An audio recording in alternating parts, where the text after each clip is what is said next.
យប់មិញហ្នឹងតែដើរលេងអ៊ំទុកហើយជួបជាមួយអូនដែលគាត់ស្គាល់វាយសិតទៅលើកខ្ញុំចឹងហ្មងអ្នកនរគ្នាឯងនេះឡើងភ័យខ្លាចតែផ្កាប់មុខតានេះហើយមានអ្នកឆ្ងល់ថាមិនបានមុខរបស់ខ្ញុំ make up ទៅឃើញគីឡូគឺដោយសារតែខ្ញុំបានប្រើជាមួយនឹង Unit Plus នឹងឯងអ្នកនរគ្នាទិញ Unit Plus ហើយគឺជានឹងមែនតាំងក្នុងហ្នឹងមានរហូតដល់2ពណ៌ហើយសំខាន់ free ជាមួយនឹងប៉ុងឲ្យទៀតពេលដែលខ្ញុំដើរហ្នឹងក៏មិនរលំតិចដែរប៉ុន្តែ Plus របស់ខ្ញុំនៅតែជាប់ដោយសារតែ Plus មួយនេះគឺធន់នឹងទឹកមែនតើហ្មងអ្នកនរគ្នាជាភាសាពណ៌របស់គេស្អាតហើយដិតល្អទៀតយើងដាក់ទៅតិចទៅគឺឃើញស្អាតហ្មងហើយឃើញមុខឡើងគីឡូសាហាវខ្ញុំសាកប្រើមកយូរហើយគឺថាអត់មានបដាឲ្យឡើងមុនឡើងអីអ្នកគ្នាដឹងតែមានទំនុកចិត្តក្នុងការប្រើប្រាស់ហ្មងចឹងពេលដែលខ្ញុំចេញពីផ្ទះហើយអ្នកគ្នាឃើញថ្មរបស់ខ្ញុំមិនគឺថានៅតែគីឡូចឹងហ្មងណានិយាយថាតាមផ្លូវវិញឡើងស្ទះអស់ហើយនេះជិលជិះម៉ូតូពីរផ្សេងគ្នាជិះសិតទៅវាយ3ហ្មងណាឥឡូវហ្នឹងពួកយើងកំពុងជិះទៅប្រាសាទបាត់ខាញអ្នកគ្នាដើម្បីញ៉ាំបបរដ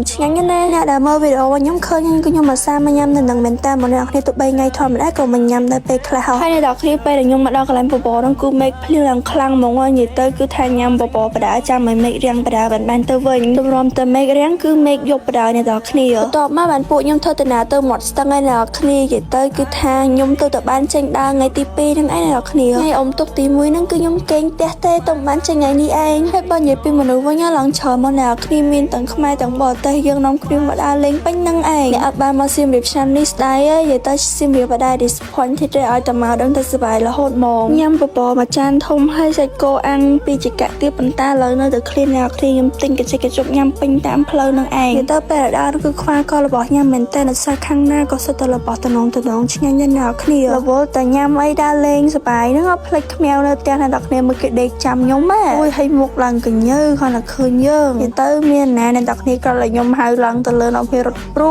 ឡើងទៅតាមបដ ហើយឆ្មាខ្ញុំចេះអ្នកគ្នាគេចេះចាំយើងទៅយើងមកដល់បានគេរត់ឡើងទៅទៀតវីដេអូរបស់ខ្ញុំមានប៉ុណ្្នឹងឯងអ្នកគ្នាបាយបាយ